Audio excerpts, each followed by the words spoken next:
Here we go, another Bonneville adventure. We're off to the USFRA Test and Tune, which is just a little meet. There's only 50 entrants.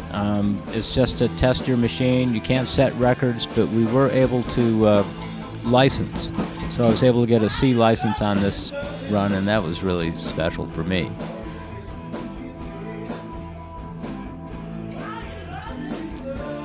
And Donner Lake looking pretty good in spite of our drought, and off into Nevada we go.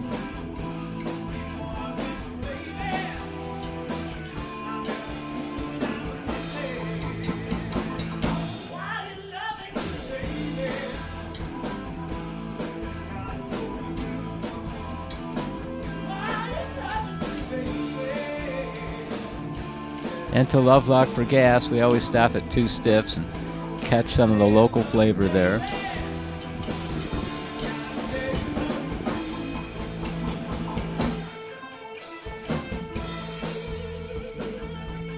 And out onto the salt. There wasn't as much salt as there's been in years past. There's a lot of brown there. That's unusual.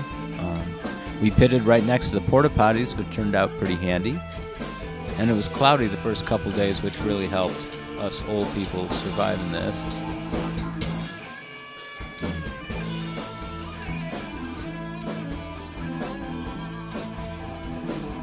Getting inspected. We had to redo our fuel lines and put fire sleeve on them because they didn't like the solid copper fuel lines for some reason. That had a remote petcock above them, but rules for rules, eh? Salt Lick dog with booties. That's one fast door slammer there. That's a little Triumph GT6. You'll see more of that later.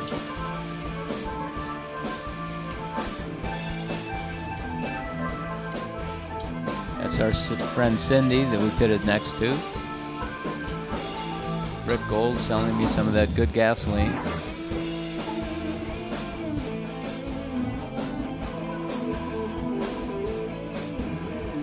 There's the Target 550 car. That's Thompson's Streamliner. Shutting down the pit for the evening. And back to town. Back to the salt first thing in the morning.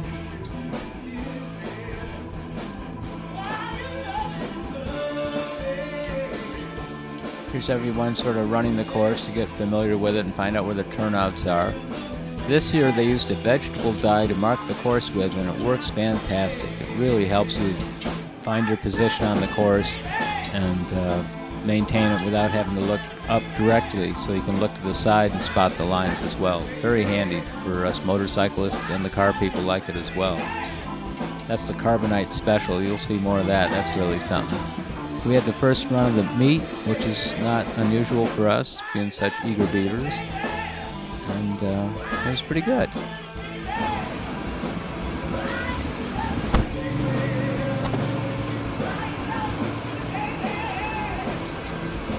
Steve's pulling off to the left here to follow me down the course. We leave at the same time. I'm the little speck above the mirror there. 750cc. I'm that faster moving spec.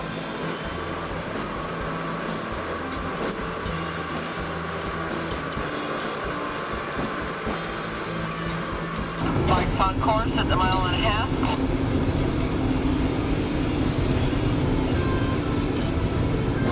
East through the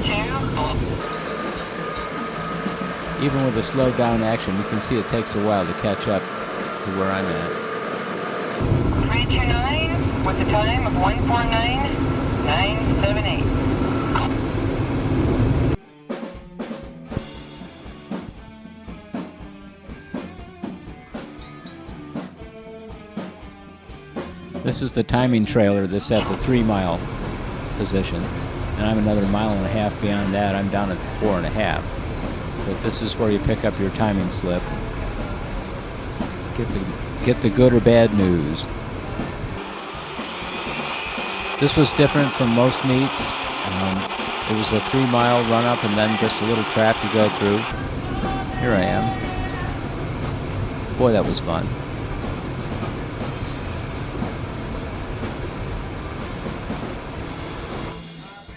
We had to fix a little fuel leak caused by the fact that we had to mess with the fuel lines in the first place, but we took care of it and got back in line and ran some more. Each run was better. The first 3 runs of that day were 145, 148, and 149. Then I worked on my position a little bit, and we went back to Wendover and took a rest before we ran in the afternoon after things cooled down a bit.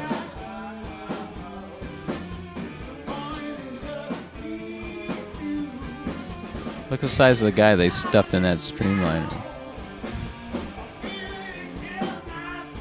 Or Lakester, as I guess it is. So this is the last run of that day. We had one of the last ones, and that's when we ran a 152.6 and got all happy because that's the fastest we've ever run. And it really shows the potential we have. I think it'll go another 10 over that. That's the carbonite special that everybody was kind of nuts about. Some homemade machines. We switched our rear end gears and geared it up to see if we could go faster, but the conditions really wouldn't allow it. There was too much crosswind.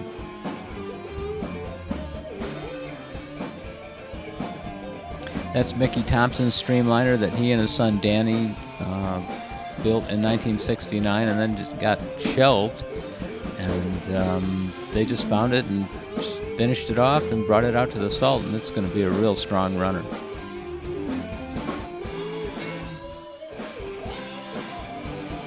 Back at the start line, running in 12-mile-an-hour crosswind, I darn near got blown off the course. I had to back off the throttle just to get through the traps in the right place, and only ran a 146, but we know we have the speed, and it's just a matter of getting some dry salt, and this thing will really go.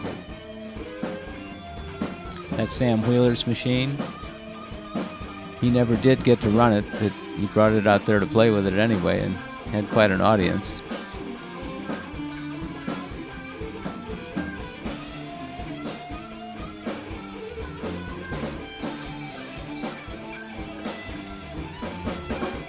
It's that little door slammer Triumph again. I think it ran 380, but not at this meet with a full course. This meet was mostly just to test machines. You couldn't set records or anything, but it was great having such an uncrowded, relaxed atmosphere to play in.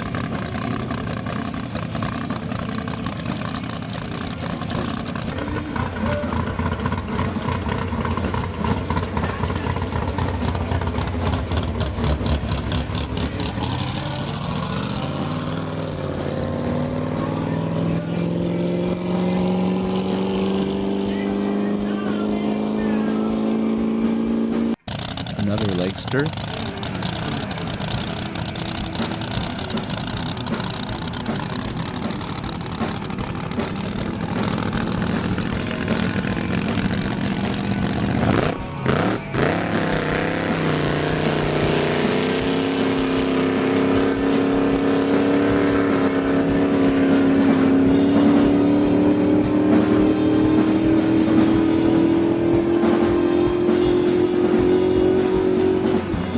Trumpet again.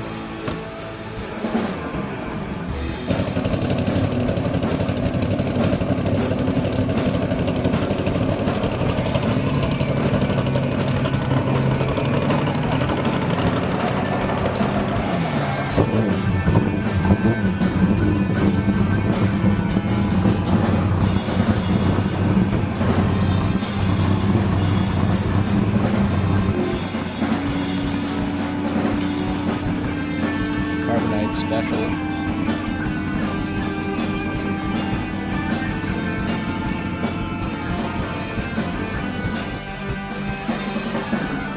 I'd like to say a word for the USFRA that most of them volunteered their time and paid for their own lodging and everything just to be able to do this. They put on a heck of a show for us. The head starter there is Monty Whittison, who's one heck of a fellow, really good at what he does. Lucky to have people this good and this dedicated, willing to work that hard to let us go out and race like this.